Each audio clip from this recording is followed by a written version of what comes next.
Iya, saudara, kita hari ini sampai dalam sesi yang keempat sebenarnya ketika bicara mengenai reframing spiritual formation. Nah, saudara, saya hendak memulai seluruh bagian ini. Slide boleh dapat ditampilkan, saudara. Di dalam sesi yang pertama saya berbicara mengenai realitas. Sebenarnya ketika bicara mengenai spirituality itu sebenarnya apa sih? Saudara, kita bicara mengenai satu perjalanan rohani, satu developmental spirituality, satu proses di mana setelah kita percaya kita terus-menerus diubahkan untuk menjadi seperti Kristus. Jadi tujuannya itu adalah berkaitan dengan realitas Kristus tersebut.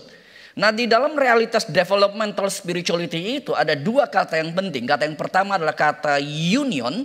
Ya, jadi kata union itu berbicara mengenai satu fondasi. Jadi ketika kita diselamatkan Tuhan, kita sudah menjadi menyatu dengan Kristus.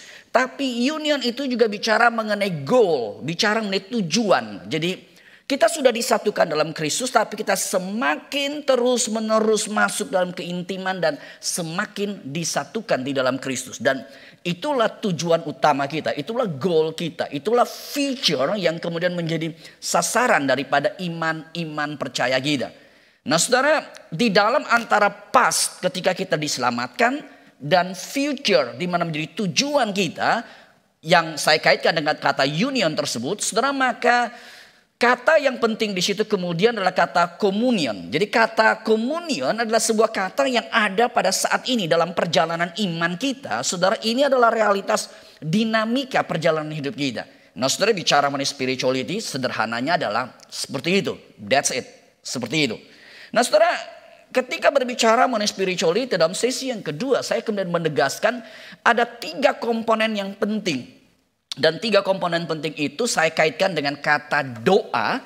Saudara, kata doa karena doa itu menjadi nafas hidup orang Kristen dan esensi daripada perjalanan rohani. Tapi kata doa itu pun menjadi sebuah akronim, sebuah singkatan di mana ada 3 komponen yang penting, yaitu satu desire, satu kerinduan kita. Lalu realitas openness, keterbukaan kita untuk terus dibentuk oleh Tuhan, dan action yang kemudian harus kita jalani.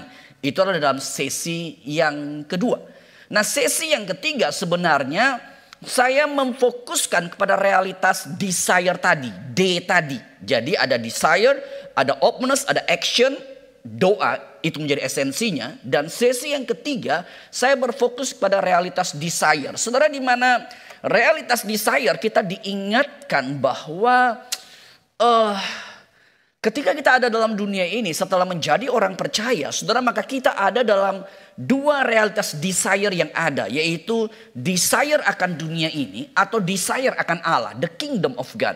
Saudara, dan saya gunakan kata liturgi karena pada esensinya saudara ingat, desire itu adalah desire yang mendrive hidup kita dan kita sedang melakukan satu ibadah. Satu liturgi. Liturgi itu bukan hanya di gereja. Saudara di rumah, saudara tempat pekerjaan, bahkan saudara ketika shopping, saudara sebenarnya sedang liturgi. Saudara, dan itulah bahasa yang Paulus pakai di dalam Roma 12 ayat 1 dan 2. Paulus berbicara mengenai persembahkanlah tubuhmu sebagai persembahan yang hidup. Ingat, kata persembahkan adalah kata liturgi.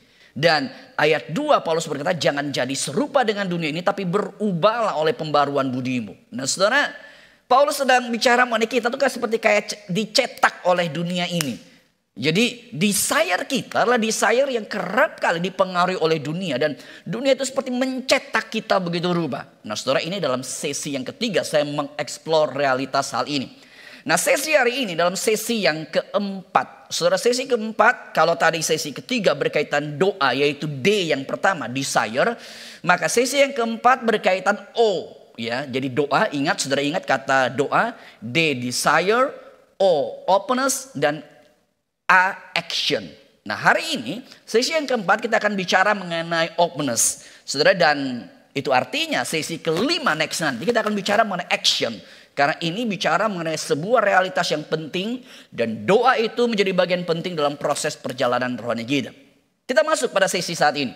Sesi saat ini kita bicara mengenai action. Nah, saudara, ketika bicara mengenai action, bicara mengenai openness, bicara mengenai satu keterbukaan, Ini adalah satu realitas di mana hidup perjalanan rohani adalah hidup yang kita harus sadar, kita harus terbuka untuk terus diintervensi oleh Allah dan kemudian mengalami perubahan tersebut. Jadi mengalami perubahan tersebut. Dan saudara, kata openness ini adalah kata yang kemudian saya kaitkan dengan realitas satu kata yang penting, yaitu kata shema. Kata shema artinya kata dengarlah. Keterbukaan ini titik awalnya adalah kalau kita betul punya telinga, punya hati yang mau dengar. Saudara, dan kata shema di dalam kehidupan bangsa Israel, saudara, ini kata yang sangat penting. Jadi kata shema itu adalah sebuah kata yang Tuhan minta kepada Israel selalu, terus menerus. Untuk terus mendengar, karena ini bukan hanya mendengar, tapi ketika kamu mendengar dengan hati, maka kamu akan taat.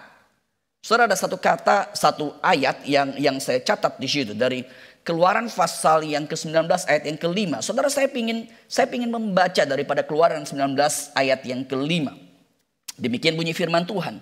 Jadi sekarang jika kamu sungguh-sungguh mendengarkan firman-Ku, shema di sini, jika kamu sungguh-sungguh mendengarkan firman-Ku dan berpegang pada perjanjian-Ku, kata shema itu tidak bisa lepas daripada memegang perjanjian Allah, maka kamu akan menjadi harta kesayanganku sendiri dari antara seluruh bangsa. Sebab akulah yang mempunyai seluruh bumi.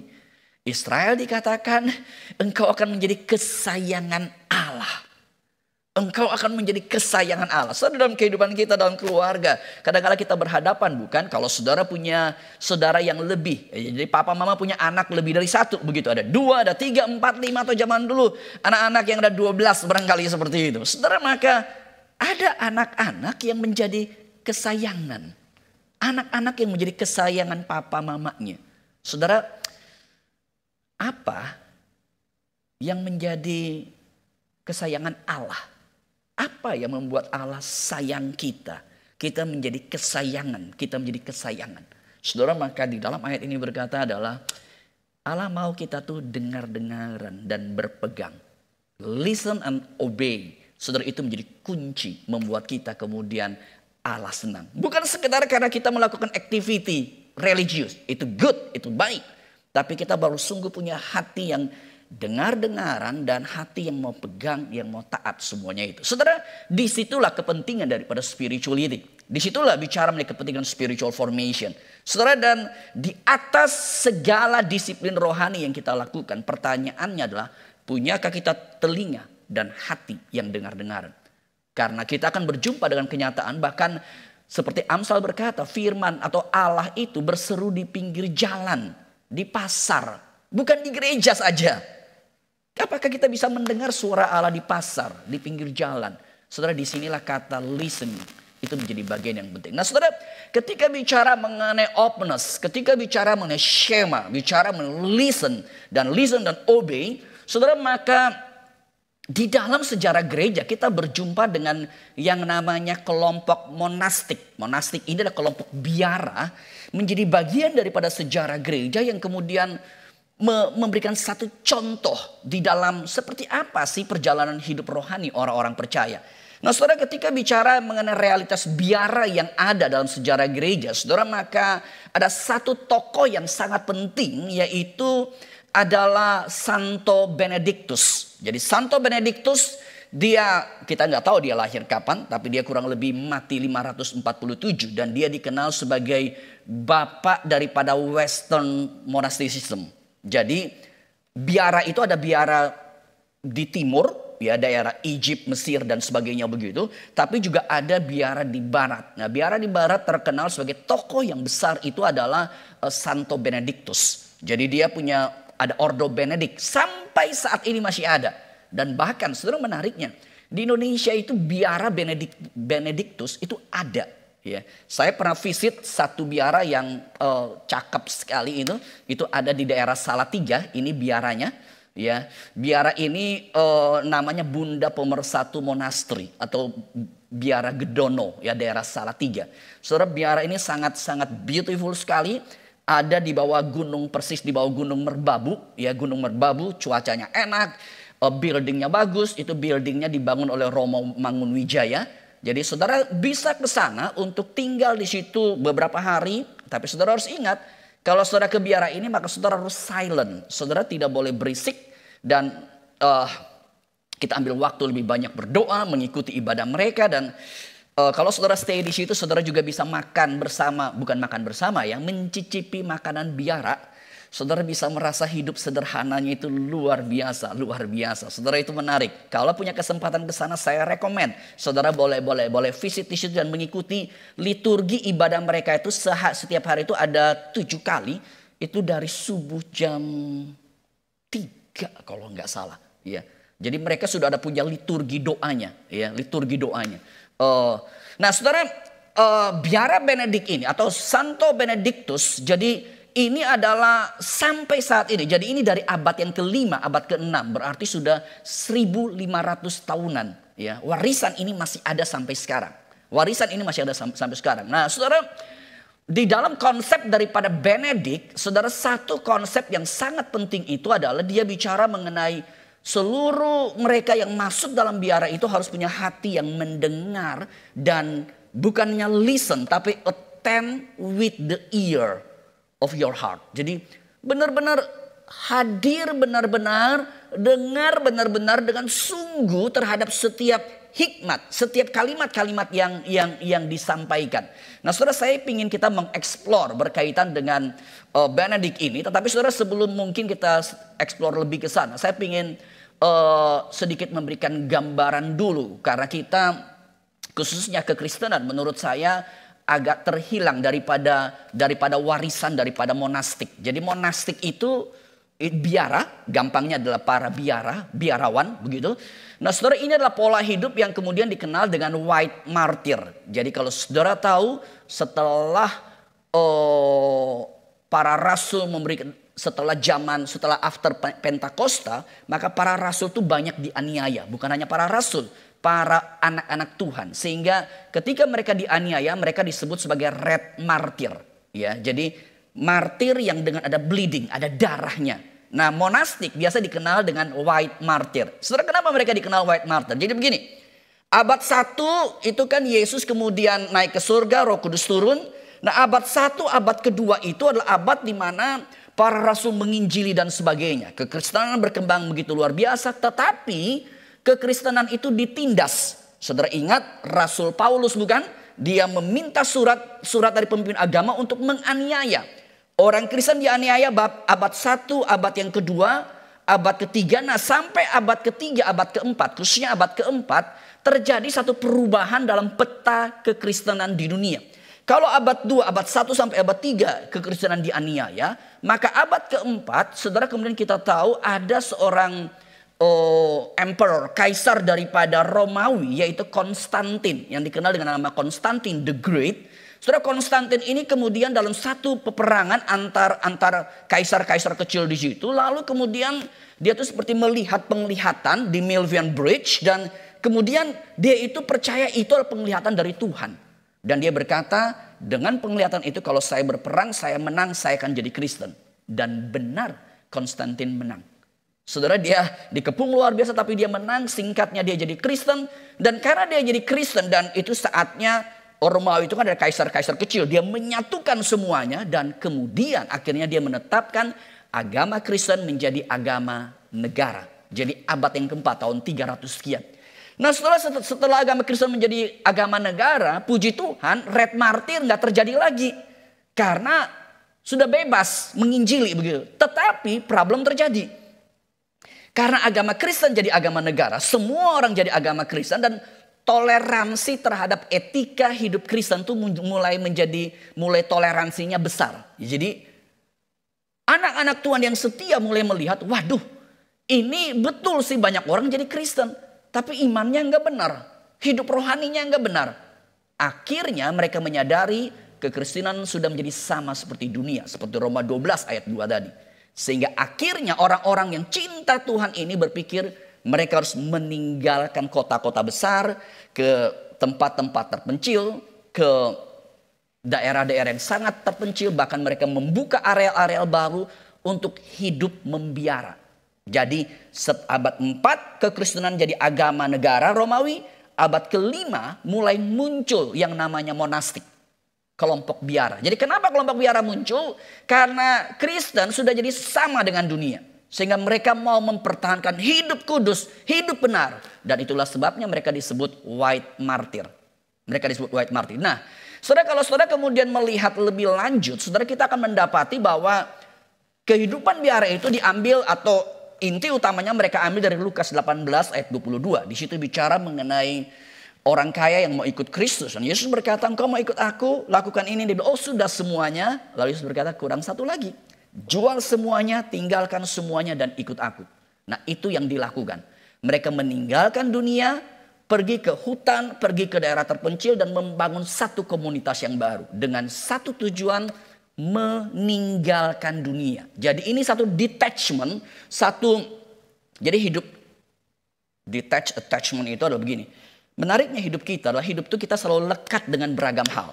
Saya lekat dengan titel saya lekat dengan posisi saya lekat dengan harta materi saya, sehingga kayaknya saya tuh susah untuk tinggalkan semuanya itu. Saya susah tinggalkan semuanya itu. Nah, kehidupan monastik adalah berusaha untuk meninggalkan hal-hal yang membuat diri hidup itu lengket dengan dunia ini. Jadi itu harus dilepaskan. Dan kemudian mereka hidup dalam satu kehidupan yang bersifat komunal. Ya, ada istilah abbot dan novice. Abbot itu artinya seperti bapak rohani, pemimpin, dan novice itu calon baru. Mereka tinggal bareng dalam satu hidup komunal. Nah, di dalam konteks hidup komunal, dalam konteks calling seperti inilah muncul biara. Dan salah satu biara aliran yang terbesar adalah daripada Benediktin, Santo Benedictus. Nah, saudara, Santo Benedictus dia kemudian menulis satu buku kecil, satu manual hidup bersama, hidup komunal yang disebut dengan The Rule of Life, The Rule of Benedict. Ya. Nah, di dalam buku daripada Benedict ini, saudara, menariknya adalah begini. Dia mengatur kehidupan daripada biara, orang-orang yang hidup masuk di dalam biara tersebut. Saudara, dan dia itu di dalam bukunya itu, bukunya nggak tebal-tebal banget sih, tipis sih sebenarnya, mengatur cara hidup. Menariknya adalah begini. Selalu dipikir prinsip hidup perjalanan rohani itulah ketaatan, obey. Saudara, ternyata menarik, Benedict itu hanya bicara mengenai obey, itu ada 3 paragraf. Tetapi ada 17 paragraf yang banyak sekali dia bicara mengenai humility. Jadi ini menarik di sini. Jadi yang banyak ternyata itu adalah berkaitan dengan kerendahan hati. Jadi kan tadi saya bicara openness, listen, dan obey, itu 2 hal yang sama. Shema itu bukan hanya listen tetapi obey, dan memang sederhana lah, ada lagu trust and obey. Ya kan, kita harus percaya dan taat. Saudara, tetapi berapa sering kita percaya, kita mau coba taat terus, tapi susah begitu loh. Nah, Benediktin dalam kehidupan biara betul taat, tapi dia mundur lebih kepada hal yang basic. Sebelum engkau taat, akar dari ketaatan itu adalah apa? Humility. Kerendahan hati. Jadi dengar menuntut humility. Ketaatan menuntut humility. Kerendahan hati. Dan saudara harus perhatikan, humility itu menjadi bagian yang penting. Karena dalam sejarah gereja, dosa dari iblis itu adalah apa? Kesombongan. Pride. Dan apa penangkal, obat. Bapak-bapak gereja berkata, apa obat untuk menghadapi daripada dosa iblis? Pride. Jawabannya adalah humility, kerendahan hati. Dan itulah sebabnya bukan dalam Filipi pasal 2 kita melihat Yesus Allah merendahkan diri menjadi manusia. Mengambil rupa sebagai manusia. Dia sampai mau disalib, dia sampai mau dihina seperti itu. Yang dari atas Allah mau turun ke dunia. Tetapi iblis yang adalah ciptaan mau menjadi Allah. Dan tanpa sadar kita manusia yang berdosa, kita juga ingin menunjukkan powerfulnya kita. Kealahan dalam tanda petik kita. Disinilah humility itu menjadi bagian yang penting. Kerendahan hati menjadi bagian penting sebelum menuju ketaatan tersebut. Nah, dan saudara, dalam chapter 7, ya, jadi pasal bab ke-7 daripada buku The Rule of Benedict ini, Saudara, maka Benedict itu dia berbicara mengenai satu realitas, yaitu ada 12 step daripada humility. Jadi tema daripada seminar ini, 12 step daripada humility adalah tema yang berfokus kepada Benedict. Kita akan coba mengeksplor bagian tersebut. Nah saudara, dan ketika bicara mengenai 12 steps daripada Benedict, kalau saudara perhatikan ini digambarkan selalu memang sebelum dia masuk ke step pertama, dia berikan introduction di chapter 7 itu dia menggunakan istilah seperti tangga. Saudara, dan memang di dalam bapak gereja zaman dulu, tangga itu menjadi seperti bagian yang penting dalam kerohanian. Karena seperti kalau saudara ingat tangga Yakub, ya, Yakub itu seperti ketika mendapatkan penglihatan lalu kayak seperti sorga begitu, seperti ada tangga, dia naik ke sorga seperti ada malaikat naik turun seperti itu. Ya, jadi gambaran yang kerap kali dipakai adalah tangga, dan tangga itu step yang pertama nanti yang paling penting. Baru bisa naik ke tangga anak tangga selanjutnya. Nah saudara, di dalam humility ini, sebelum kita melihat 12 step ini lebih lanjut, saudara, maka ada satu kalimat yang penting dari salah satu penulis Benedict. Ya, ini dua-dua, baik John Sittister maupun Esther de Waal, itu adalah tokoh daripada Benedictine. Nah, Esther de Waal dia berkata begini, kerendahan hati itu sebenarnya apa sih kalau mau didefinisikan?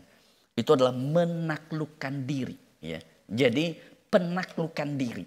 Jadi kerendahan hati itu adalah kita itu seperti bergumul dengan diri dan kita menaklukkan diri kita. Itulah esensi daripada kerendahan hati.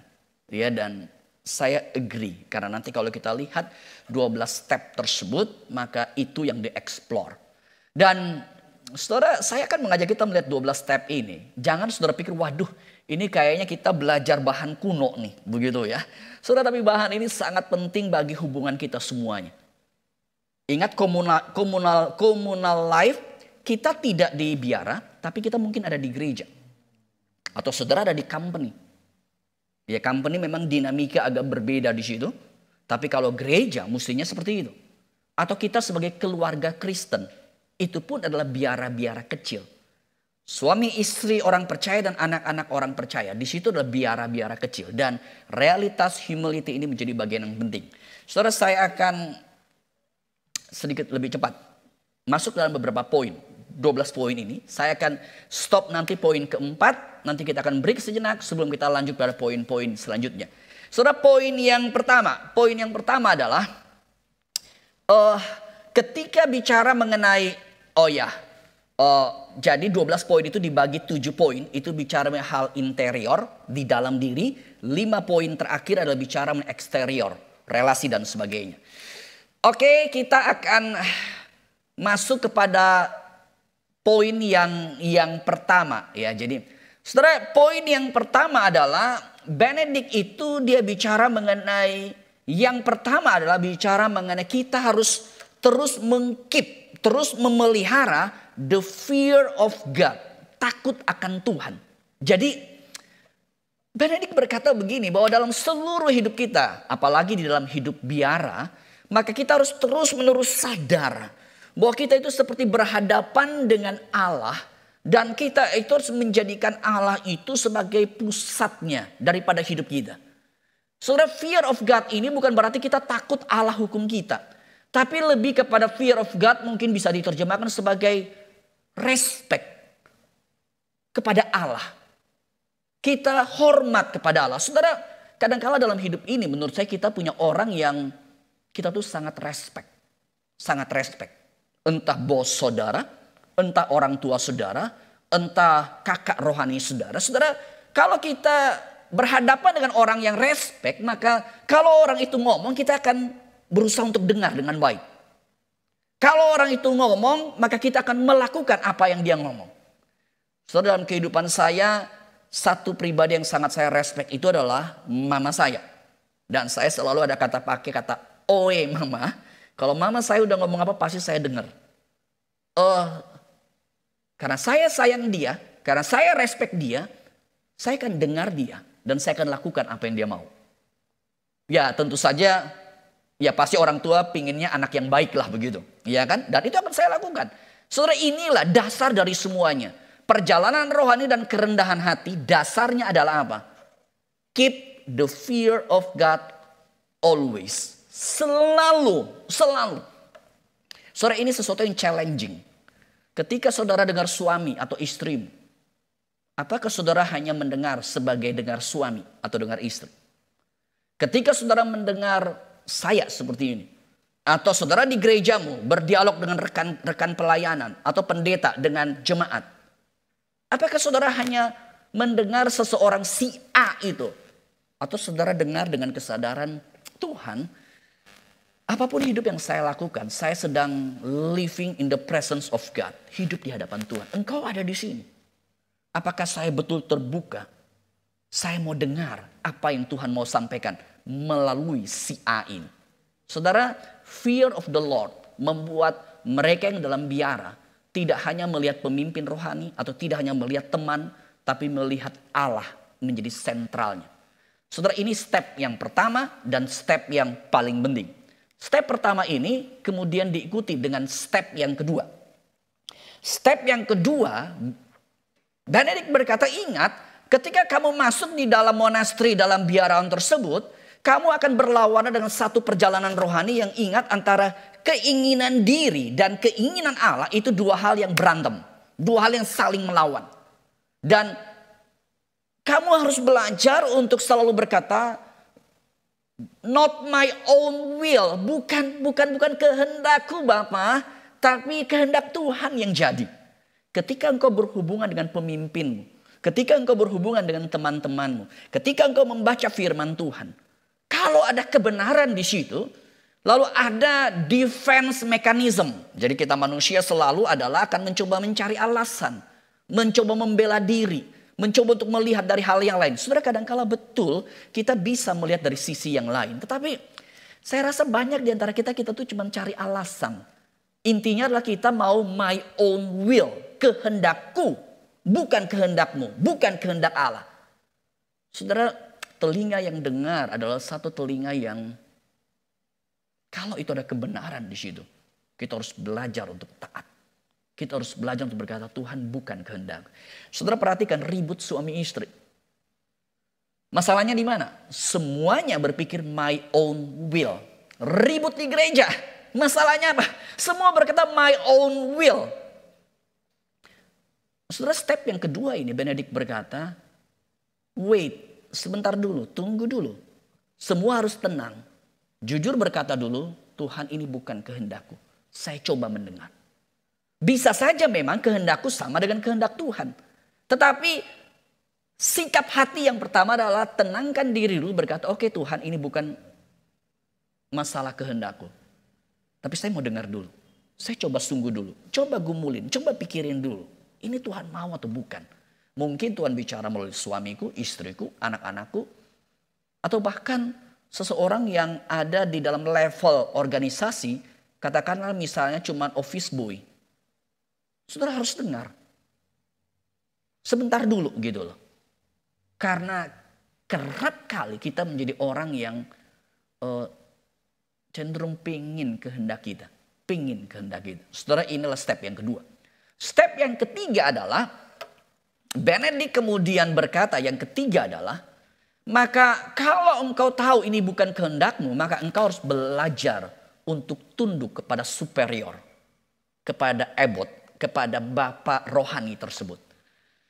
Saudara, saya senang dengan gambar ini. Jadi kalau saudara perhatikan itu seperti ada seorang seperti kayak siput. Lalu ada jari yang tangan orang begitu gede. Dia belajar untuk cium. Belajar untuk hormat. Belajar untuk taat. Ya, belajar untuk taat. Saudara, jujur menurut saya ini satu PR besar bagi kehidupan zaman kita sekarang. Kita berada pada zaman demokrasi. Kita everyone punya vote sendiri, bisa bersuara sendiri, punya hak suara. Saudara, saya tidak berkata itu salah. Saya cuma mau berkata adalah kita harus berimbang dengan satu kesadaran penting. Apakah hati yang taat, yang submission itu ada, masih ada dalam diri kita. Saudara, kenapa dalam 10 perintah Allah itu ada kalimat hormatilah ayah dan ibumu? Kenapa begitu? Saudara, karena tetap di dalam sistem Allah itu adalah sistem hierarki ada. Kalau saudara membaca dari hukum pertama sampai hukum 4, itu bicara hormatilah Allah. Jadi ada Allah, ada kita. Hukum pertama sampai hukum keempat. Ada Allah, ada kita. Hukum kelima sampai hukum ke-10 bicara mengenai manusia. Nah, bicara relasi manusia kemudian dikatakan ada orang tua, ada kita. Bahkan kalau kita lihat dalam perjanjian baru, ketika Yesus berkata, taatilah pemerintahmu, ada pemerintah, ada warga. Saudara, kita berada pada zaman semuanya demokrasi. Dan kata demokrasi saya ingat Pak Sahetapi, ya. Dia berkata ini zaman bukan demokrasi, demokrasi sebenarnya. Ya, kita demo dan ini crazy, udah gila-gilaan. Semua pikir hak suara semua harus didengar.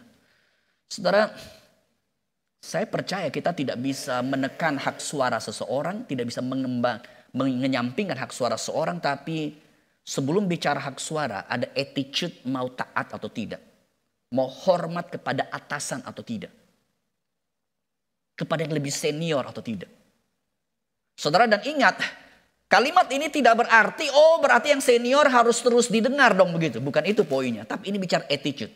Dan ingat, sebelum senior jadi senior, dia juga masih menjadi seorang novice, seorang yang baru masuk. Sehingga dia juga udah belajar taat. Saudara, itu poin yang ketiga. Dan poin yang keempat sebelum kita mengakhiri bagian ini adalah, saudara, poin yang keempat kemudian berkata begini, ketika kamu belajar taat, mendengar seniormu, dan kamu harus menderita, katakanlah begitu. Ya. Kamu harus susah mengalami kesulitan. Kamu harus belajar jalanin. Jangan hanya belajar memberontak. Sekali lagi ini berkaitan dengan poin yang ketiga tadi. Ketika kamu berusaha mentaati seniormu. Kadang-kala kita cuma main gampang. Mau ngelawan. Itu bukan attitude kita. Saudara, saya senang dengan lukisan yang saya taruh di situ. Ketika ada seorang kayak biara disalib. Lalu ada panah yang dipanain terus. Tapi ya sudah, dia harus jalanin. Saudara, pernahkah saudara berpikir mengapa Yesus ketika dalam proses malam sengsara, Yesus bisa buat movement untuk menggerakkan masa waktu itu melawan. Yesus bisa lakukan itu. Tapi kenapa Yesus tidak lakukan? Yesus lebih memilih, dia cuma taat. Dia menderita sampai di kayu salib. Saudara, kita berada pada zaman demo terlalu begitu luar biasa, termasuk dalam gereja kita bisa melakukan beragam hal. Entah mau buat movement, mau buat petisi dan sebagainya. Saudara, saya percaya petisi bukanlah cara Kristiani. Saya ulangin. Saudara mau demo apapun, apalagi di gereja, itu bukan cara Kristiani. Saya pernah ditanya oleh seorang, ketika satu gereja ribut, Pak Tunggi, kita harus memperjuangkan kebenaran atau kesatuan gereja. Saya cuma menjawab begini. Kalau kamu mau ngomong kebenaran, menarik sekali. Ketika gereja timbul potensi pecah, maka kebenaran itu tergantung versi kebenaran yang mana. Setidaknya ada versi kebenaran A, ada versi kebenaran B. Tapi kalau kalian dua kelompok sudah ribut, apalagi pecah, kalian cuma mempertontonkan kepada dunia. Kalian sudah pecah. Jangan bicara kebenaran. Saudara-saudara jangan kaitkan dengan Luther. Luther juga betul, bukankah seperti kayak pecah gitu. Saudara pelajari sejarah Luther. Luther itu berusaha untuk kembali kepada Katolik. Kembali. Luther berusaha untuk seperti itu. Spirit Luther bukan spirit pecah. Yeah. Meskipun konsekuensi itu terjadi. Saudara, hati-hati. Hati-hati dengan pengaruh dunia yang masuk dalam kehidupan kita.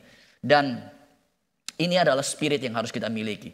Saudara, saya akan akhiri bagian ini. Ya, jadi kalau saudara perhatikan, ini adalah bagian yang kita bicarakan, 4 hal tersebut. Fear of the Lord yang pertama. Dan kemudian kita harus ingat bukan kehendakku. Dan di dalam bukan kehendakku itu kita harus belajar untuk kemudian taat. Ya. Dan ini bicara mengenai penundukan diri. Oke, saya akan selesai di sini dan Bu Tintin akan memimpin kita dalam satu pujian. Saudara, kita akan melanjutkan pembahasan kita. Boleh kembali kepada slide yang terakhir. Oke.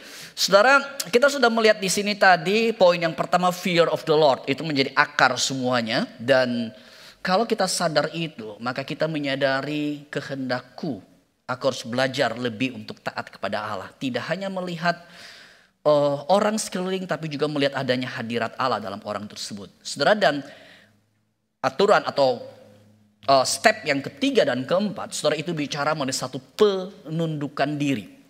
Satu penundukan diri. Jadi bagaimana kita belajar untuk taat. Sekali lagi saudara, ini adalah bicara mengenai attitude hati. Bicara sikap hati.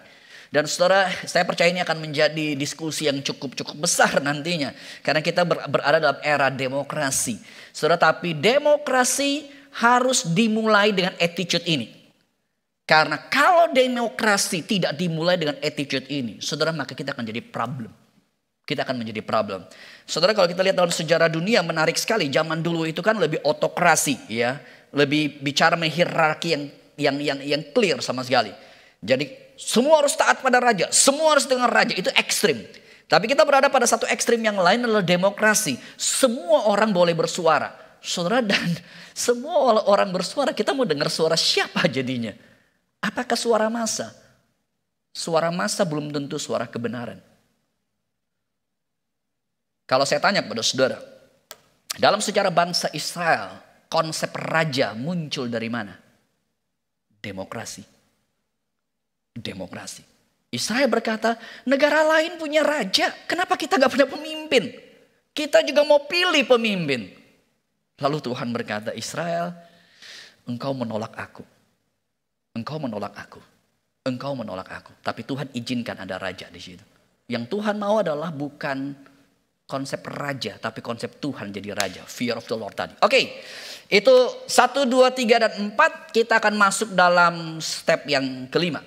Nah saudara, ketika bicara mengenai step kelima, saudara, maka Benedict berkata step yang kelima adalah setiap orang harus punya hati yang siap dan berani mengakui segala dosa ketidakbenarannya dengan kerendahan hati.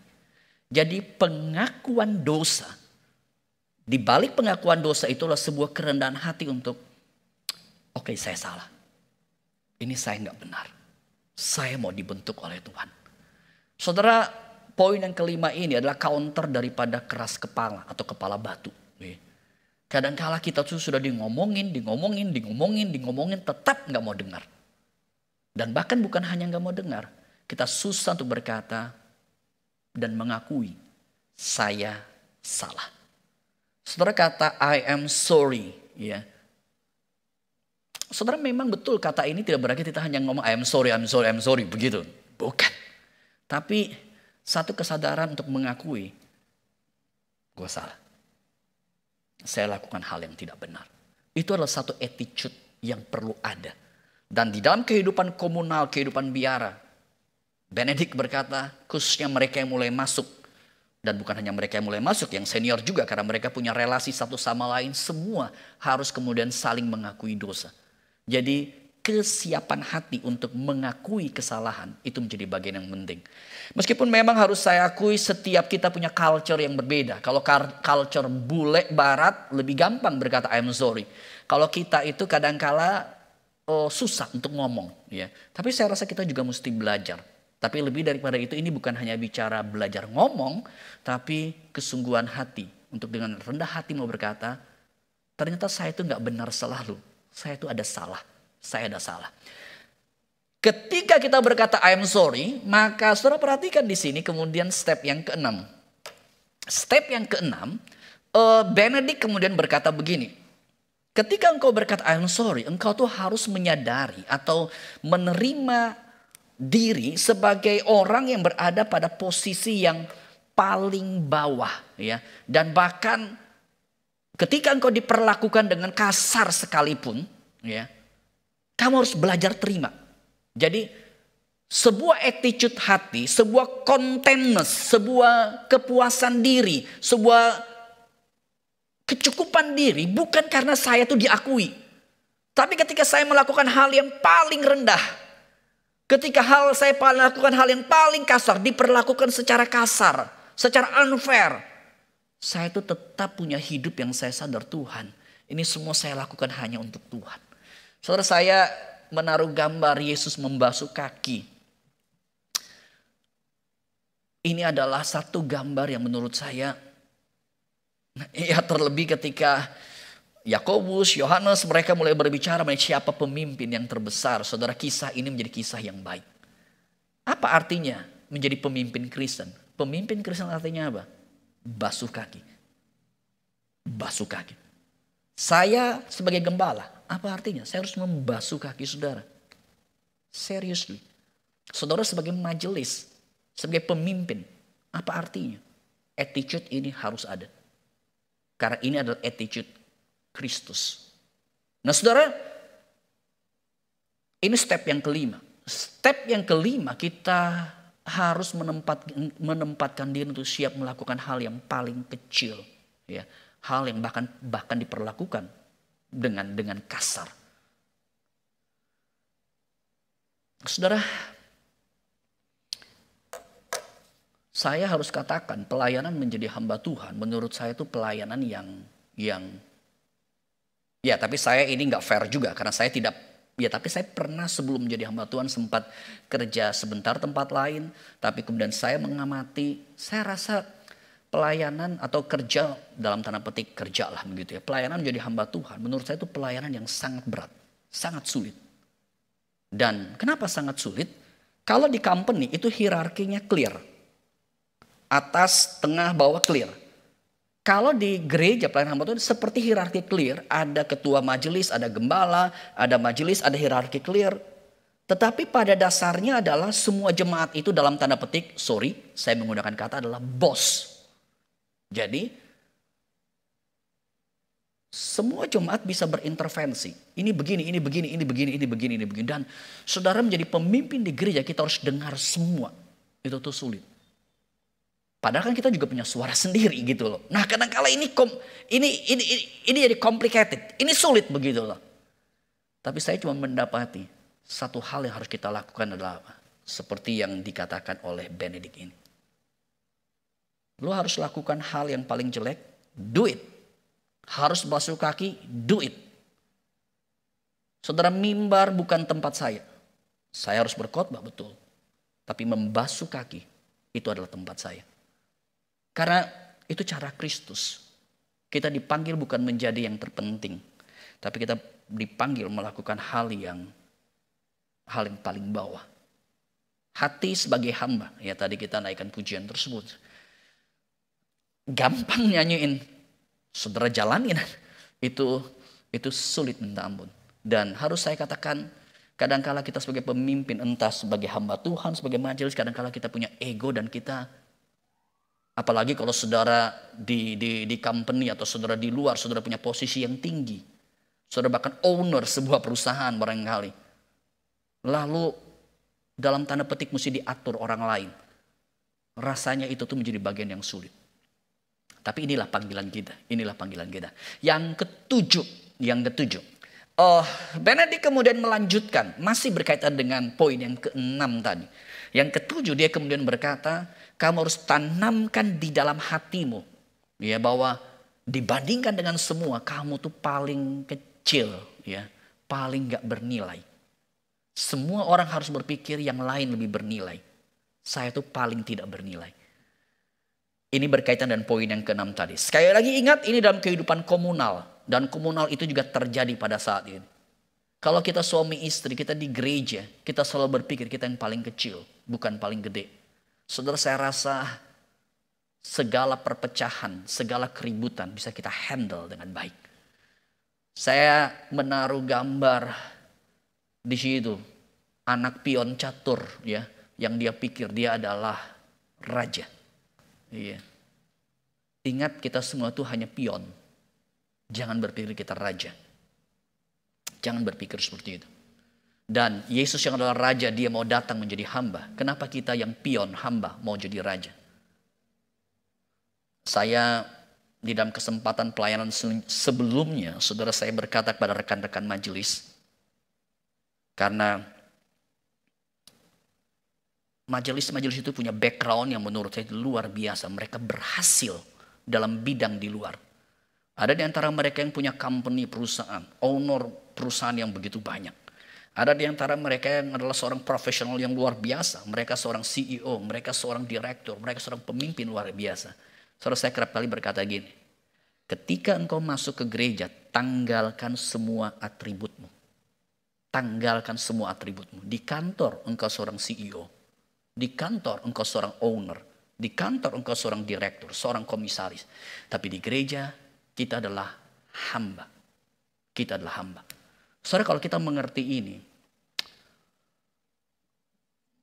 hidup kita itu akan kita memang mampu, kita memang hebat, tapi kita cuma merasa kita nothing, kita nggak ada arti apa-apanya. Saudara, ini adalah tujuh pertama yang berkaitan interior hati yang harus kita jaga, yang harus kita miliki.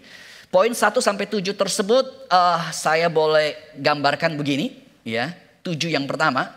Jadi fear of the Lord itu yang pertama, lalu bukan kehendakku, dan yang kemudian 3 dan 4 bicara mengenai penundukan diri. Poin kelima di situ bicara mengenai satu pengakuan diri. Ketika kita mengaku dosa kita dengan sadar kita berkata, gue tuh manusia berdosa.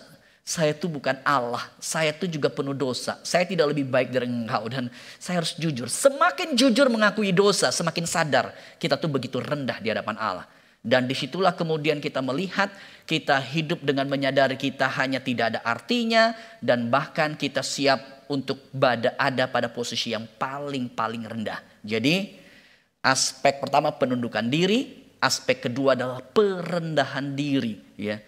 Oh, kita mau submit dan kita merasa kita paling rendah. Kita paling rendah. Saudara, ini adalah 7 yang pertama. Nah, masuk ke 8 sampai 12 sebenarnya ini mulai masuk dalam sebuah relasi yang lebih konkret. Jadi 7 yang pertama lebih bicara attitude. Tapi ini dasar untuk masuk ke 8 sampai 12. Ya. Masuk ke 8 sampai 12. Ya. Ini 7 yang pertama adalah dasar berkaitan dengan attitude hati. Kita masuk pada poin yang ke-8. Saudara, poin yang ke-8 adalah Benedict bicara mengenai ketika engkau masuk ke monasteri itu ada common rule, ya, ada aturan, termasuk buku dia itu adalah aturan hidup bersama. Saudara, kita hidup bersama, kita nggak bisa lepas daripada aturan. Ketika saudara dilahirkan dalam satu keluarga, saudara punya aturan dengan papa mamamu. Ya, saudara mesti bangun jam berapa barangkali, saudara harus mungkin bantu urus ini barangkali, setelah makan piring saudara harus mungkin taruh ke dapur barangkali, itu adalah aturan-aturan yang ada. Saudara ngomong harus cara ngomong bagaimana, itu aturan yang ada. Ketika saudara ke kantor, saudara juga punya aturan, ada common rule. Ketika kita menjadi warga negara juga ada common rule.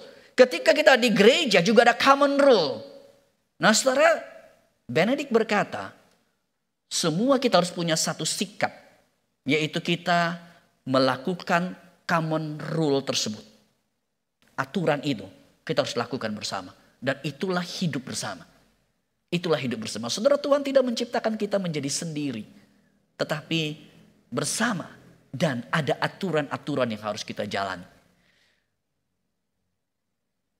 Di dalam gambar yang saya taruh di sini, ya, itu seperti ada tempat lalu pohon, jenis pohon yang menjalar, ya. Ketika ada tempat, ya, pohon itu menjalar bareng, ya. Tempat itu seperti menjadi satu rule di mana kita hidup bersama. Kita harus belajar untuk taat di dalam common rule tersebut. Itu poin 8. Kalau saudara kemudian melihat dalam poin 9, poin 10, poin 11, boleh dikatakan diwakili dengan gambar yang satu ini. Jadi poin 9, 10, 11 diwakili dengan gambar yang satu ini. Yaitu bicara mengenai apa? Bibir mulut. Bicara mengenai kita berelasi, berkomunikasi, bagaimana kita mengontrol bibir mulut kita.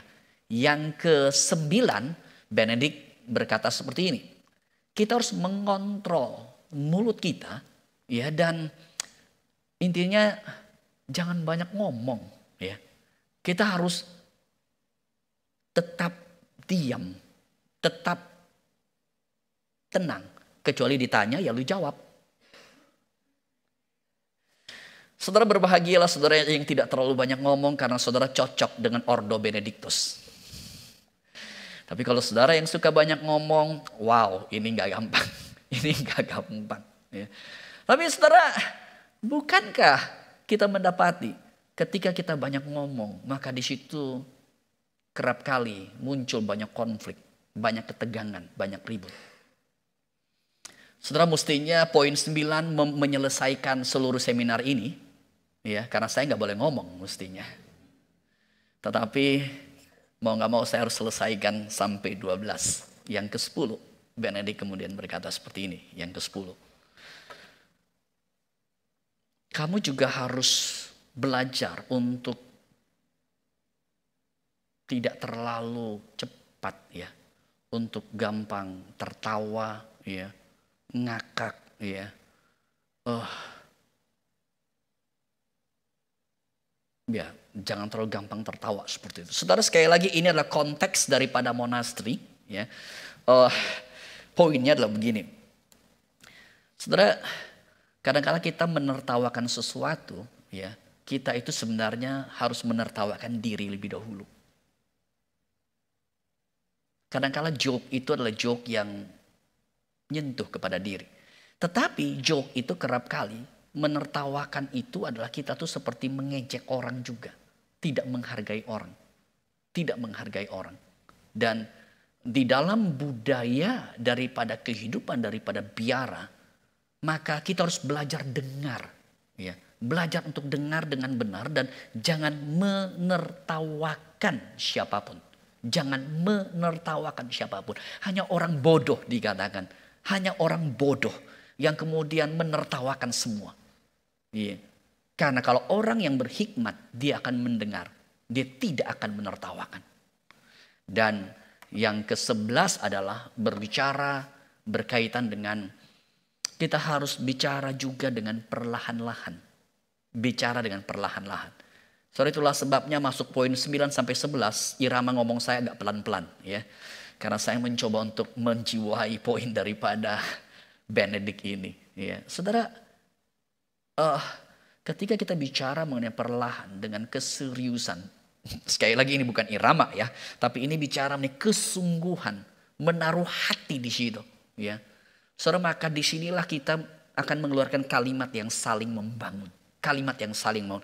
Poin 9, 10, 11 ini bicara mengenai relasi antara novice dengan abbot, ya, antara yang baru masuk dengan yang atasan, yang senior, senior dengan senior, yang baru masuk dengan temannya yang lain. Semuanya harus belajar. Ketika bicara ngobrol, maka ngobrol dengan pelan, tidak menertawakan orang, dan coba tenang untuk dengar dulu.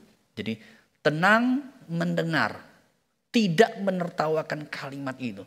Ya, dan ketika kita bicara juga dengan penuh hati yang sungguh di situ. Saudara, inilah relasi, inilah komunikasi yang harus terjadi. Saudara, bukankah kalau kita suami istri, kita dalam gereja, kita dalam relasi, beberapa prinsip ini coba kita lakukan. Kita kontrol dulu ngomong kita. Kita kemudian tidak mentertawakan. Kita kemudian bicara dengan penuh kesungguhan. Saudara, maka di situ akan menjadi satu bagian yang sangat indah. Dan yang terakhir kemudian di situ baru Benedict kemudian berkata, yang ke-12 yang terakhir, ketika kamu di biara, kamu melakukan banyak hal. Bukan hanya berelasi, masalah ngomong, tapi kamu juga harus bekerja. Kamu juga harus tidur. Kamu juga harus mencangkul, ada di garden, ya. Kamu juga harus berdoa. Kamu juga harus melakukan beragam activity. Poin ke-12 Benedict berkata, lakukanlah semuanya itu dengan satu hati yang sungguh di situ, ya.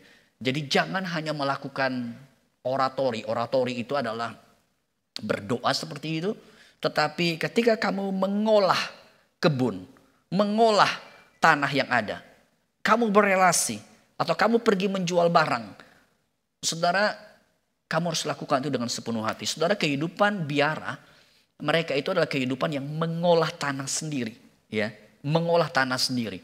Jadi tadi kan saya ada bicara mengenai biara Benedict yang ada di bawah Gunung Merbabu, Gedono tersebut. Produk mereka yang sangat terkenal adalah produk itu disebut istilahnya apa? Kefir. Itu sebenarnya sejenis yogurt. Tapi kualitasnya bagus sekali.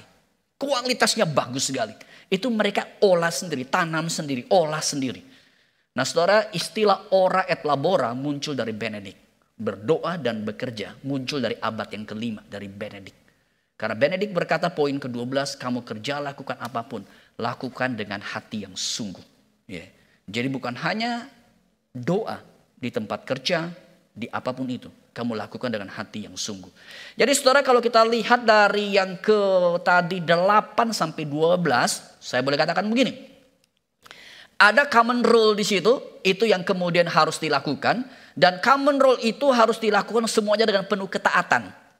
Dimanifestasikan dengan kerendahan hati dalam semua hal. Di dalam common rule itu.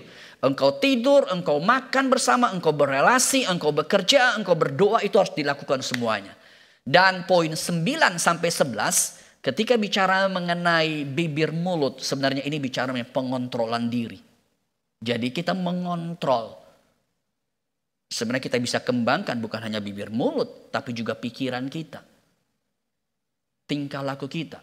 Pengontrolan diri untuk hidup bersama dalam the common rule tersebut.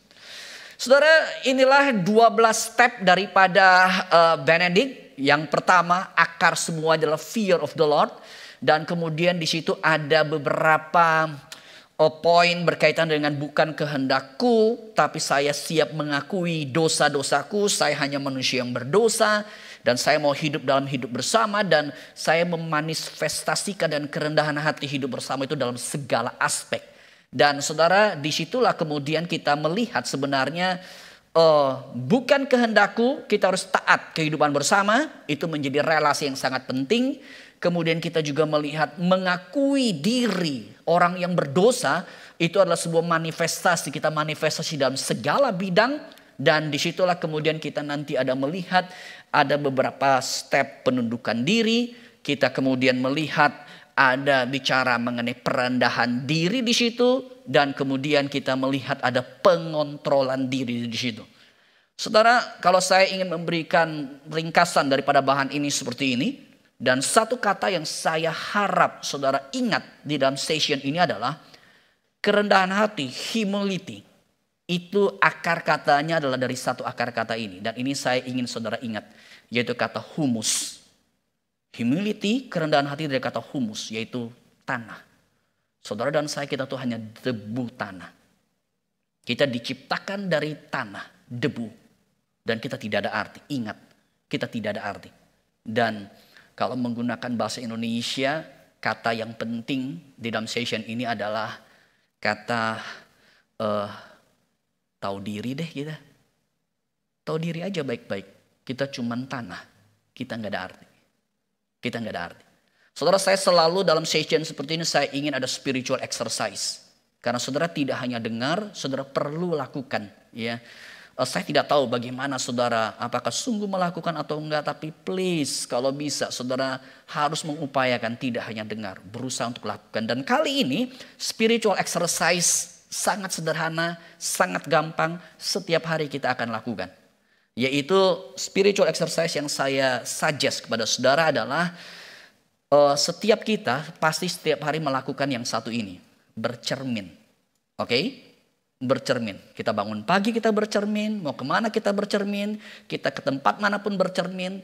Pertanyaan saya adalah, ketika saudara bercermin, apa yang saudara lihat dirimu? Apakah saudara melihat dirimu yang cantik? Ya. Saya berharap saudara melihat kita hanya pion.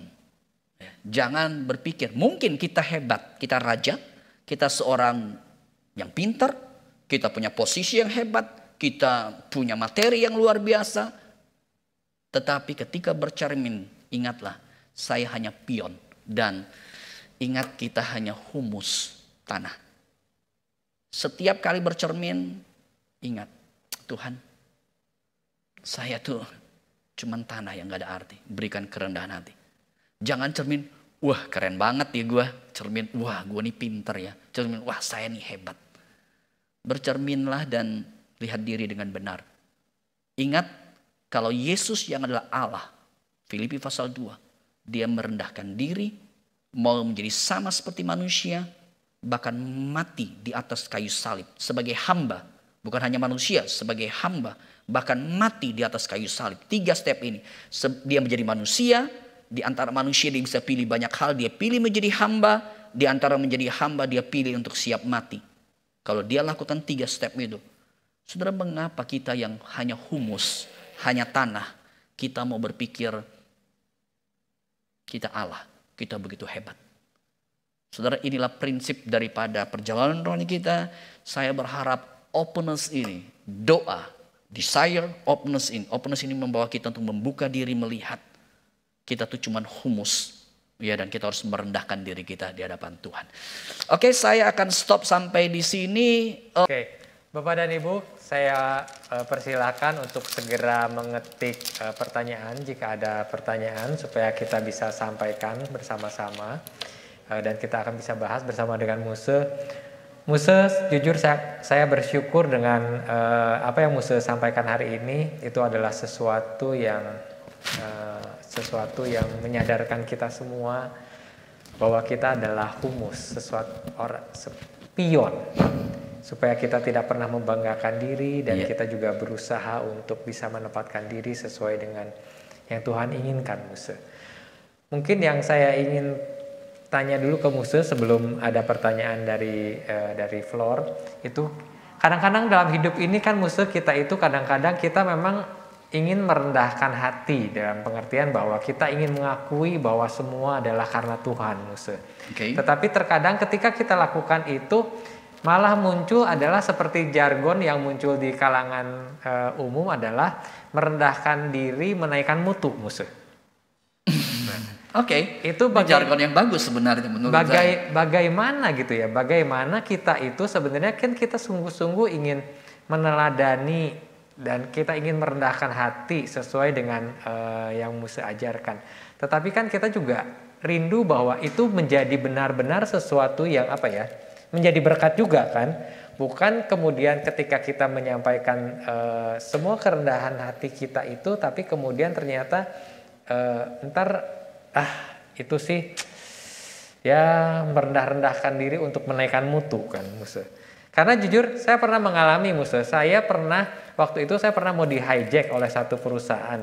Saya di offering cukup tinggi, tetapi ketika saya bertemu dengan pimpinan tertinggi dengan perusahaan itu, dan ketika dia kagum dengan IP saya, kemudian saya jawab bahwa itu adalah anugerah Tuhan, dan tiba-tiba dia dengan emosi bahwa dia bilang, jangan bawa-bawa Tuhan. Kalau kamu nggak belajar dengan rajin, apa kamu pikir IP kamu tinggi? Ketika itu saya sangat syok, dan ketika tadi saya mendengar yang Muse sampaikan, saya merefresh itu kembali, dan itu bisa terjadi kan, Muse. Ketika memang kita benar-benar ingin mempunyai hati yang ingin meninggikan Tuhan, tetapi di sisi lain ternyata terjadi hal seperti itu. Oke. Thank you Pak Freddy ya. Pak Freddy mengangkat satu isu yang sangat-sangat real sebenarnya, dan bahkan ada contoh yang sangat baik daripada Pak Freddy tadi. Harus saya katakan yang pertama adalah memang drive untuk menjadi tinggi itu kuat. Yaitu seperti seperti aliran air. Aliran air semua manusia itu dibawa ke situ. Kita berlomba-lomba untuk menjadi tinggi. Kita berlomba-lomba untuk mendapatkan pengakuan. Dan kalau saudara punya capability, kalau saudara memang punya kemampuan, wah, ini drive-nya ini tuh akan semakin kuat lagi begitu. Itu akan membooster saudara. Kayak Pak Freddy tadi katakan, Pak Freddy punya background tertentu, punya pengalaman tertentu, di offer tertentu, dan memang bagi mereka Pak Freddy itu sangat oke, sangat baik. Jadi pertama saya harus katakan ini adalah arus yang sangat besar. Lalu arus itu kalau diikuti dengan memang kita punya capability yang besar, ini akan sangat kuat. Tapi saya tertarik dengan kalimat yang tadi Pak Freddy katakan. Ketika saya tidak tahu Pak Freddy bertemu dengan siapa ya, tapi owner ataupun pemimpin dari kepada company yang lain terus berkata, jangan bawa-bawa Tuhan. Kalau you tidak bekerja, kalau you tidak belajar, you nggak bisa pintar. Satu sisi kalimat itu betul. Saudara dan saya harus belajar, kita harus bekerja giat. Itu betul. Tapi saya cuma ingin bertanya balik. Apakah benar keberhasilan itu ditentukan hanya oleh karena belajar kepintaran. Saudara, banyak orang lebih pintar dari saya, banyak orang lebih pintar daripada Pak Freddy. Banyak orang yang lebih hebat dari kita. Tapi apakah benar? Kemampuan itu segala-galanya. Kemampuan perlu, tapi kemampuan bukan segala-galanya. Disitulah sebenarnya kita melihat, kalau bukan anugerah Tuhan, itu nggak akan mungkin. Dan kalau kita bisa mampu juga, itu adalah anugerah Tuhan. Kita harus punya modal yang baik. Modal itu dapat dari mana? Ya, saya tidak tahu Pak Freddy ada berapa saudara. Kadang-kadang kita mesti berpikir gini, kenapa saya yang mampu? Kenapa engkau enggak? Kenapa adik enggak? Kenapa ponakan enggak? Kan gennya sama begitu. Kenapa harus saya begitu? Jadi tetap ada faktor di mana kita sadar di dalam iman. Terserah orang mau percaya atau tidak. Saya bisa begitu. Saya bisa punya mampu, punya kepintaran. Tetap adalah anugerah Tuhan. Meskipun anugerah Tuhan tidak lepas daripada tanggung jawab. Anugerah Tuhan tidak lepas daripada tanggung jawab. Dan lebih daripada itu, masih banyak orang pintar lebih dari saya kok begitu. Ya, dan apalagi menurut saya kondisi COVID seperti ini, Tuhan cuma mau nunjukin, lu pikir lu hebat. Lu pikir lu hebat. No. Kalau bukan karena Tuhan tetap gak akan bisa. Tetapi saya harus berkata drive itu terlalu kuat. Ya, drive itu terlalu besar sekali dan kita juga butuh diakui. Jadi dorongan dunia begitu, arus dunia begitu supaya kita menjadi number one. Kita juga butuh begitu. Tapi yang saya katakan kita harus menyadari kita cuman humus, ya. Cuman hanya tanah yang gak ada arti sebenarnya. Dan ironisnya Yesus yang Allah dia mau jadi manusia kok. Kenapa kita yang manusia mau jadi Allah? Itulah sebabnya saya katakan tahu diri aja dah cuman manusia, cuman tanah. Ya, Muse. Okay. Terima kasih Muse. Muse, ini ada pertanyaan dari Pak Elson. Demo atau petisi itu bukan cara Kristen, lalu apa yang harus kita lakukan ketika melihat kebenaran tidak dilakukan atau ada ketidakadilan di gereja? Muse. Pertanyaan yang baik Pak Elson. Jadi kita harus akui bahwa gereja pun terdiri dari orang-orang yang sangat mungkin ada kebenaran atau ada ketidakbenaran, maksud saya, atau ada ketidakadilan terjadi. Ya, kita tidak bisa memungkiri bahwa gereja itu steril. Saya tidak bisa memungkiri bahwa saya itu pasti benar, ya. Lalu kemajelisan pasti benar. Lalu sinode pasti benar. Enggak. Itu pasti potensi kesalahan itu ada. Tetapi saya mau berkata begini.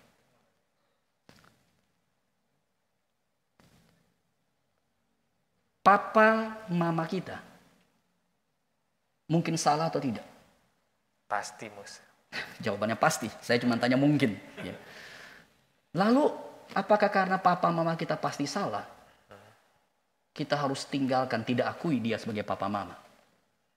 Saya rasa bukan begitu caranya. Itu yang saya katakan, hati-hati gitu loh. Hati-hati. Ya.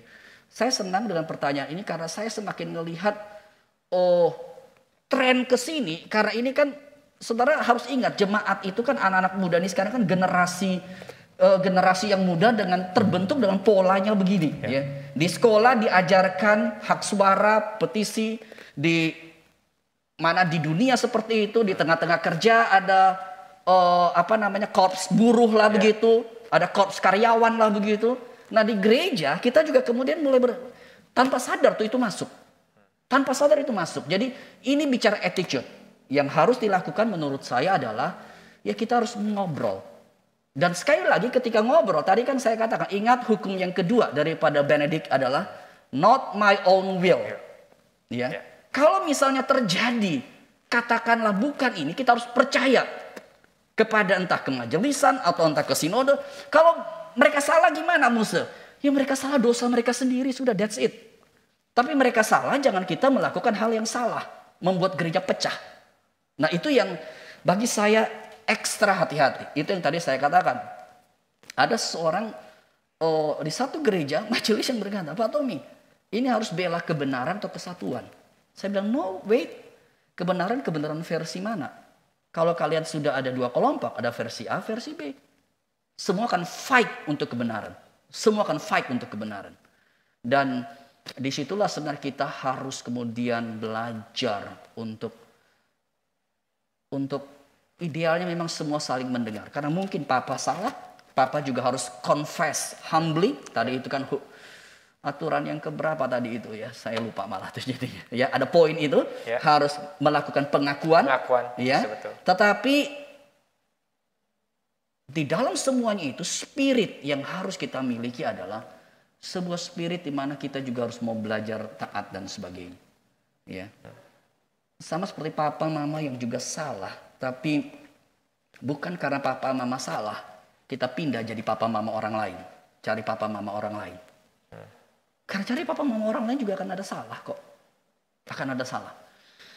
Oke, saya rasa itu mungkin respon saya. Ya, makasih Musa. Yap. Lanjut pertanyaan selanjutnya dari Bapak Jackie Gosumolo. Humility atau kerendahan hati identik dengan kekalahan atau mengalah. Padahal kadang kita perlu didengarkan bagaimana kita bersikap. Satu sisi harus rendah hati, satu sisi kita perlu atau mau didengarkan, dan bagaimana kita melatih bersikap semakin baik. Thank you Pak Jeki, ini pertanyaan yang sangat baik. Memang kerendahan hati identik dengan kekalahan, dan semua kita sudah dididik dari waktu lahir. Jangan pernah kalah. Orientasi kita adalah menang. Saudara, harus saya katakan, tujuan hidup kita bukan kalah atau menang. Tujuan hidup kita adalah melakukan kehendak Allah. Meskipun di situ mungkin dalam tanda petik kita kalah. Jadi the way of life itu harus clear dulu. Jadi the way of life kita harus clear. Kalau kita punya pola hidup kalah atau menang, keliru. Pola hidup Kristen adalah God's will, not my own will. Fear of the Lord. Jadi itu pola hidup Kristen. Jadi kita harus mindsetnya berubah dulu. Lalu kemudian next, kita kemudian lanjut. Ketika kita tahu bahwa itu doing God's will, maka kita kemudian sadar ya, ketika kita harus berhadapan dengan katakanlah kekalahan dalam tanda petik yang begitu rupa. Maka di dalam perjalanan itu kita akan mendapatkan kekuatan Allah yang lebih daripada sekedar apa yang kemudian kita harapkan. Dan itu yang terjadi dengan Yesus. Itu yang terjadi dengan Yesus. Dia peaceful heart, dia peaceful mind, dan dia menuju salib pun kemudian begitu luar biasa. Dia menuju salib pun kemudian begitu luar biasa. Hal yang ketiga yang saya kemudian mau tambahkan adalah begini. Harus diingat juga, humility itu bukan berarti kita bodoh ya. Jadi humility itu bukan berarti kita diinjak-injak, dibiarin. Ya. Tapi humility bukan berarti kita diinjak-injak, kita injak balik. Itu dua hal yang berbeda. Memang betul Yesus berkata, barang siapa tampar pipi kiri, kamu kasih pipi kanan. Atau yang sebaliknya, pipi kanan kasih pipi kiri lah begitu. Kan ada ajaran Yesus begitu. Tapi pertanyaan saya, ketika Yesus di malam sengsara, Yesus ditampar oleh prajurit. Apakah Yesus berkata, lu udah tampar, lu tampar lagi dong yang lain sebelah? Yesus tidak lakukan itu. Yesus cuma bertanya, apa salahku? Mengapa engkau melakukan begitu? Jadi ini bukan sesuatu kekalahan. Ini bukan sesuatu kebodohan. Ini bukan satu sikap yang sudah lu diinjak-injak, lu terima begitu loh. Bukan itu sebenarnya. Tapi ini lebih kepada satu, jadi gini, setting hati dulu, satu attitude dulu. Setting hati itu yang penting. Ketika berhadapan dengan fenomena seperti itu, maka kita akan lebih siap untuk terima. Dan bukan sekedar melawan. Karena natur kita itu, kita kesenggol dikit aja kita, lu ngapain senggol gua begitu loh. Itu natur kita begitu loh. Tapi natur Kristiani, kita dipanggil untuk mengontrol diri, menundukkan diri, merendahkan diri. Dan ketika kita belajar jalanin ini, itu bukan jalanin dari ego kita, tapi dari Tuhan. Saudara, saya tidak tahu bagaimana dengan hidup saudara ya, tapi saya dari tahun ke tahun semakin ke sini, saya itu semakin mengalami yang namanya abundant life. Satu joyful life yang betul ada. Apakah abundant life ini berarti jalan saya lancar? Jawabannya tidak. Apakah ini berarti berhadapan dengan semua rasanya padang rumput yang hijau? Jawabannya tidak. Berhadapan dengan beragam hal.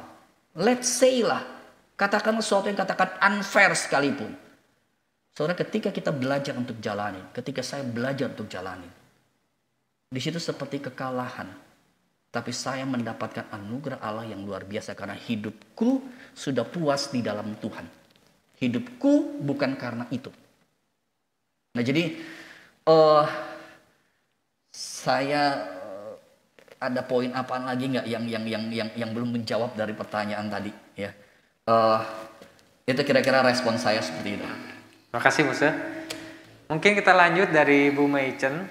Pertanyaan, Muse ada 4 sifat orang: kolerik, sanguin, melankolis, dan flekmatis. Untuk poin 9 sampai dengan 10 sepertinya agak sulit untuk orang sanguin. Kadang kita banyak bicara tanpa maksud melukai orang lain sebenarnya Muse. Iya, betul sekali, betul sekali. Dan Bu Meichen tadi saya juga katakan, seperti saya hamba Tuhan ini cilakan, ini banyak ngomong tuh jadinya ya. Mestinya nggak cocok di situ jadinya dengan aturan daripada Benedict. Tetapi makanya tadi saya katakan poin 9, 10, 11, saya simpulkan dengan ini bukan sekedar masalah mulut, tapi pengontrolan diri. Ya.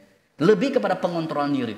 Dan betul, orang yang sanguin kalau saudara tiba-tiba ya kemudian jadi pendiam, itu saudara artinya sedang sakit sebenarnya. Ya, jadi aneh jadinya. Ya, aneh jadinya. Tetapi memang betul, orang yang sanguin harus sedikit lebih belajar untuk mengontrol. Itu tetap, ya. Tapi ciri saudara akan begitu. Tapi sekali lagi ini attitude hati. Attitude hati yang harus sadar, iya ya, kerap kali bibir mulut itu kalimat kita sudah keluarkan dan setelah itu baru mikir. Kita harus datang, Tuhan tolong saya lebih kontrol, hati-hati. Karena cukup banyak kalimat-kalimat kita atau kalimat yang seperti pedang yang bermata dua yang mengorek hati orang. Betul. Sehingga harus ekstra hati-hati. Tapi ini sekali lagi bukan hanya mulut ya. Tetapi juga berkaitan dengan pikiran. Berkaitan juga tingkah laku. Tetapi harus saya akui berkaitan hukum, kalau kita kaitkan dengan hukum Benedict 9 sampai 11, memang orang sanguin akan lebih butuh banyak doa di situ, ya. Lebih butuh banyak anugerah di situ. Ya, tetapi sekali lagi ini bukan hanya bicara mengenai bibir mulut. Dan Bu Meichen enggak apa-apa, ya. Yang saya kenal Bu Meichen juga enggak apa-apa sanguin begitu loh, enggak apa-apa, ya. Tapi tetap minta anugerah Tuhan untuk mengontrol, ya. Dan sebenarnya tadi setahu saya juga udah sampaikan 9, 10, 11 ini kan bukan bicara hanya sekedar mengenai ngomong ya. Fenomenanya bukan di ngomong. Ngomong betul ya. Tapi kan sebenarnya kan kenapa ada 3 begitu? Ya kan 3 misalnya kamu harus diam dulu ya. Artinya ya kamu harus dengar. Kamu jangan mentertawakan, jangan melecehkan kalimat daripada orang lain ya, dan kamu juga harus bicara secara perlahan. Mungkin kalau sanguin ke bagian ketiga nih, speak gently. Tetapi orang yang lain harus juga belajar diam dulu, lu dengar, lu jangan melecehkan dulu begitu loh. Nah jadi arealnya sebenarnya di situ lebih luas daripada tipe sekedar karakter tipe ya, jadi lebih luas seperti itu. Tetapi sekali lagi karakter kita tetap begitu. Yang penting kita semua belajar mengontrol diri ya. Bahkan menurut saya orang yang gak suka ngomong, saudara harus belajar ngomong. Ya, kalau banyak ngomong, kontrol diri tidak ngomong. Kalau saudara yang gak suka ngomong, mengutarakan hati, harus kontrol diri terhadap hati supaya belajar ngomong. Ya, jadi di situ sih poinnya, di situ poinnya. Oke, maksud kita lanjut pertanyaan selanjutnya dari Pak Jeki juga. Pertanyaan kedua adalah mendidik anak jarang kita ajarkan seputar humility. Mungkin salah satunya humility ada hubungannya dengan minder. Apakah benar? Sedangkan pendidikan saat ini banyak mengajarkan mengenai kepercayaan diri atau kehebatan dalam bidang tertentu. Bagaimana pendidikan anak mengenai hal ini? Thank you Pak Jeki. Tadi saya katakan ya memang kita berada pada dunia yang arusnya tuh ke sana loh. Ya, dan sekolah itu kan berlomba-lomba apa namanya, anak itu berlomba-lomba untuk kayak dapat nomor 1 begitu loh. Iya. Ranking ya maksudnya. Ranking begitu loh. Padahal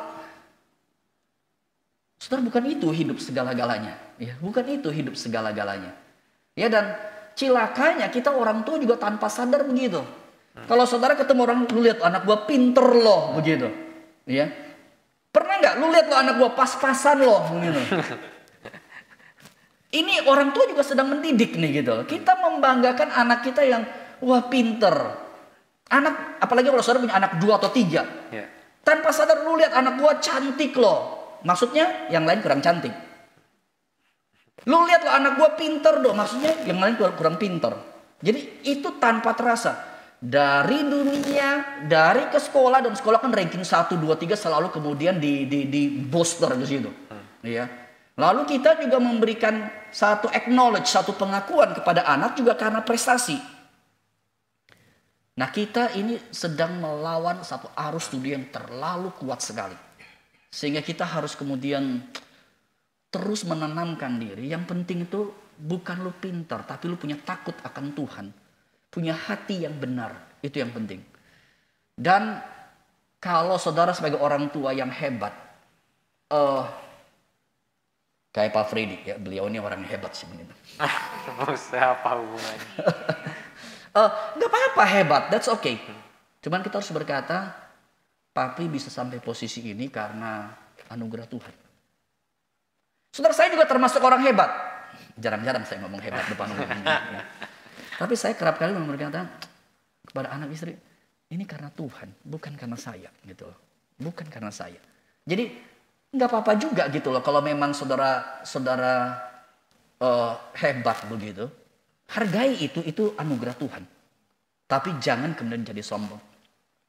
Dulu pelayanan sebelumnya itu ya dengan rekan-rekan pelayanan ada satu kalimat yang dulu saya pikir ada benarnya, tapi semakin kesini saya berpikir kalimat itu salah. Ya, jadi ada kalimat begini. Orang kalau mau sombong, ya, lu tuh harus punya modal. Kelihatannya benar kalimat ini. Lu kalau sombong lu punya modal dulu dong baru sombong. Lu pinter dulu, lu hebat dulu baru sombong. Kalau enggak, lu jangan sombong gitu. Kelihatannya benar tapi akhirnya saya sadar. Apakah karena saya hebat, saya pintar, saya layak untuk sombong? Kita nggak punya layak untuk sombong. Kan kita cuma humus, dan Yesus sendiri yang layak untuk sombong, dia merendahkan diri kok. Kenapa kita? Jadi jalan kesombongan bukan jalan kita. Jalan kesombongan jalan iblis. Tapi pengakuan diri oke, tapi kita harus pengakuan diri diikuti dengan satu kesadaran besar. Saya itu tidak ada artinya. Karena kalau tidak diikuti dengan kesadaran besar, jalan itu sangat licin. Ya. Jalan itu sangat licin untuk merasa diri hebat, merasa diri sombong. Karena memang kalau orang lain anggap kita hebat tuh kayaknya asik gitu loh. Ya. Jalan kita juga kayaknya agak sedikit melayang dikit gitu loh. Gak napak ya mesti ya? Betul sekali ya. Siapa yang gak senang di ngomongin begitu? Tetapi ingat, itu jalan licin yang akan menghancurkan hidup kita di dalam Kristus. Dan itu bukan jalan Kristus. Jalan Kristus adalah jalan dari atas turun ke bawah. Jalan iblis adalah jalan dari bawah, dia mau naik ke atas. Seperti itu. Baik Musa, ada pertanyaan lain dari Ibu Leniwati. Musa, bagaimana ya menghadapi orang tidak tahu diri di gereja, apalagi mereka adalah pemimpin-pemimpin? Ini rada berat nih pertanyaannya. Bu Leni, pesan saya banyak doa, banyak puasa dah untuk yang bersangkutan. Ya. Tapi harus saya katakan, jemaat-jemaat please, orang seperti saya saudara harus banyak doa. Orang seperti para majelis saudara harus banyak doa. Kalau suami atau istri yang engkau tahu, suamimu atau istrimu majelis atau hamba Tuhan, harus banyak doa. Supaya apa? Kita punya kerendahan hati. Kita punya kerendahan hati. Yang saya cuma bisa suggest adalah begitu Bu. Benar doa minta belas kasihan Tuhan. Bahkan berpuasa untuk orang tersebut. Ya, dan jangan posting kemana-mana. Maksud saya adalah kadang-kadang kita cuma posting, iya nih. Ini by the way saya ngomongin karena kadang-kadang tuh kita tuh berada pada zaman sekarang tuh ya, kita pingin posting semuanya. Dan kita juga posting, iya nih gereja, ya saudara nggak sebut gereja mana sih begitu. Ini pemimpin gereja kayak begini. Saudara, itu bukan cara Kristiani. Cara Kristiani saudara doakan itu. Kalau saudara mau keluar unek-unek, keluarin sama Tuhan lah. Atau kalau sama suami istrimu boleh lah. Saudara, ini pendeta Tommy ini kelewatan bener begitu loh. Tetapi kalau saudara ngomong, iya gembala gua soknya luar biasa. Saudara nggak sebut pendeta Tommy. Tapi dia akan searching, gembala lu kaitannya GKI Kelapa Gading. Oh, Pak Tommy maksudnya. Just kidding ya.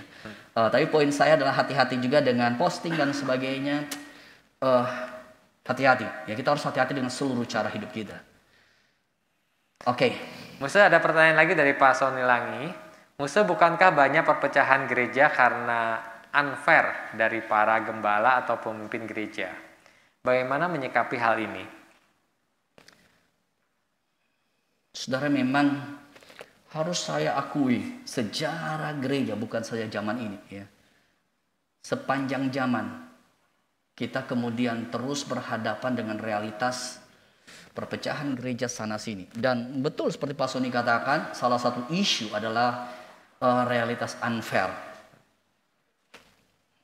Saya cuma mau anjurkan beberapa hal. Yang pertama tentu saja, saudara tadi saya katakan menjawab Bu Leni tadi, saudara jangan pikir doa itu cuma basa-basi loh. Jangan, bener. Jangan bener, doa itu bukan basa-basi. Kita sungguh harus minta anugerah Tuhan. Tuhan jaga para gembala, Tuhan jaga para hamba Tuhan, Tuhan jaga para majelis. Kita harus sungguh-sungguh berdoa untuk mereka. Tapi hal yang kedua adalah, saya ingin berkata kepada saudara-saudara yang masih muda, yang saudara berkata pemimpin unfair. Saudara tanamkan hati benar-benar dalam hidupmu, supaya one day ketika kamu jadi pemimpin, kamu harus jadi pemimpin yang benar. Ya, jadi jangan menjudge orang, tetapi introspeksi dirimu. Introspeksi dirimu. Kalau saudara perlu berbicara, berbicaralah dengan baik. Dan sekali lagi menurut saya, kita punya cara Kristiani yang benar. Kita punya cara Kristiani yang benar. Ya. Sama seperti orang tua dengan anak, kita ngobrol yang benar.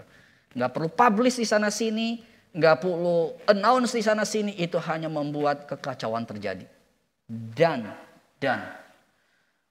kepada saya sebagai gembala, kepada saudara yang jadi hamba Tuhan, majelis, saudara,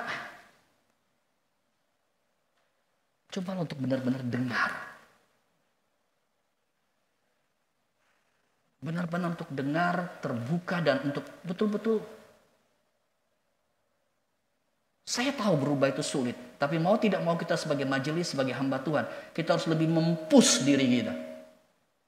Supaya kita itu lebih benar, ya, lebih benar. Saya harus say sorry, karena kerap kali saya sebagai hamba Tuhan, rekan-rekan sebagai majelis, kita tidak menjadi teladan. Ya. Dan saya mendorong seluruh rekan-rekan majelis hamba Tuhan, yuk mari kita berbenah diri. Kita terus berbenah diri, terus berbenah diri. Dan kalau sampai terjadi seperti yang tadi Pak Sony katakan, semuanya sudah terjadi, keributan sudah terjadi. Prinsip daripada Benedict adalah kita harus belajar untuk menghormati, submission terhadap sebuah hierarki superior yang ada. Saudara, sederhana sekali, kenapa Tuhan kasih ada papa mama? Ya.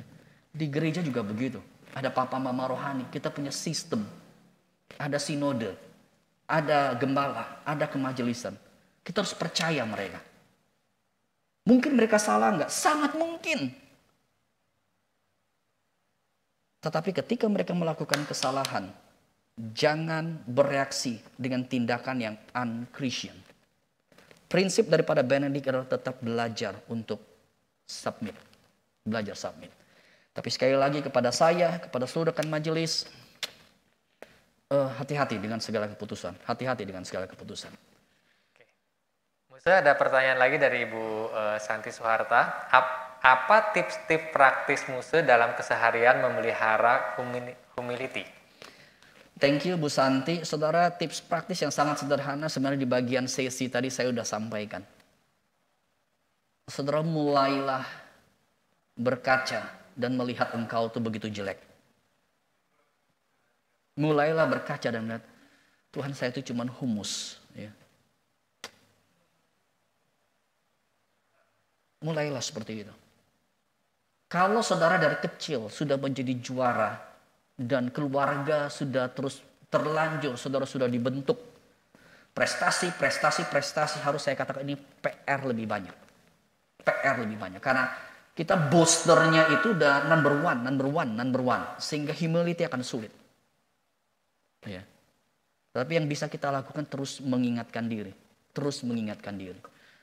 Dan mungkin saya bisa katakan begini. Kalau saudara yang memang menyadari humility menjadi bagian yang sulit, pakai prinsip yang ke-9, 10, 11 tadi, ya, yang prinsip yang ke-9 tadi. Kalau misalnya saudara mau belajar humility terhadap dengan suamimu atau istrimu, atau di gerejamu, atau dengan siapa saja. Kalau benar saudara mau lakukan itu, ketika orang itu ngobrol, saudara paksa diri untuk tidak kasih respons. Mau benar atau mau salah, saudara paksa diri diam. Udah dengar aja. Kalau bisa catat aja. Minta tolong doain dah. Udah gitu aja. Karena ketika saudara melawan atau kasih respons, terlepas benar salah ya, maka di situ sikap kita itu, kecenderungan kita adalah defense. Ya. Saya rasa seperti itu mungkin Bu Santi. Ya. Dan saudara yang tadi saya katakan lihat cermin itu, saudara lakukan benar. Lihat cermin benar deh. Ya. Musa, ada pertanyaan terakhir dari Nias katanya. Dari Nias ya. Oke. Banyak menderita dapat membuat kita semakin percaya kita ada pasti masuk surga. Selain itu kita justru menyiksa diri. Oke. Bagaimana kita dapat membedakan penderitaan yang benar? Iya. Saya ngerti pertanyaan. Saudara, jangan langsung mengidentifikasi bahwa menderita itu pasti benar. Ya, bukan itu ya. Jadi ada orang menderita karena konyol, karena kesalahan sendiri. Ya jangan. Jadi salib itu nggak usah dicari-cari. Tetapi realitas perjalanan salib kalau kita berjalan bersama dengan Tuhan pasti akan terjadi. Ya. Entah sakit penyakit, entah orang nggak suka, entah kemudian ada bencana, entah apapun, hidup itu pasti, pokoknya kita dalam dunia udah pasti akan menderita ada begitu. Tapi jangan berpikir penderitaan itu lalu identik dengan masuk surga, identik dengan kebenaran, identik dengan itu. Bukan. Tapi ini saya sedang bicara mengenai satu sikap merendahkan hati, sikap untuk taat, dan dengan konsekuensi kemudian kita menerima yang namanya penderitaan. Nah kalau seperti itu, seperti gambar yang tadi saya katakan, seperti di salib tadi ada seorang biara lalu dipanahin terus tuh begitu. Tapi dia siap untuk disalib, untuk menjalankan kehendak Allah meskipun harus menderita. Ya, jadi intinya adalah bukan berarti kita cari penderitaan, tidak. Tapi kalau kita mau melakukan hal yang benar lalu berhadapan dengan penderitaan, kita harus belajar untuk menjalani di situ dan Tuhan yang akan memberikan kekuatan. Dan Tuhan pasti senang dengan orang-orang seperti itu. Ya, saya berharap Bapak yang bertanya tadi, Tuhan juga kasih kekuatan dalam seluruh kehidupan, seluruh pergumulan yang dijalani. Ya, ya itu respon saya. By the way tadi kalau nggak salah dari Nias ya katanya ya. Iya senang sekali Pak, bos bisa join bersama dengan kita. Tuhan memberkati. Oke. Masih ada satu pertanyaan. Oke, ini satu pertanyaan terakhir. Pertanyaan terakhir saya coba menjawab secara cepat. Ya, oke. Apa itu pertanyaannya? Pertanyaannya tidak ada pertanyaan.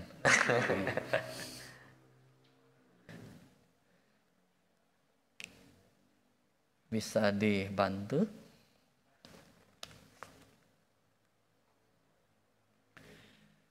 Dan saudara yang harus saudara diingat, ini adalah satu perjalanan rohani. Ya. Jadi namanya perjalanan, kita harus terus berjalan. Ya. Kita harus terus berjalan.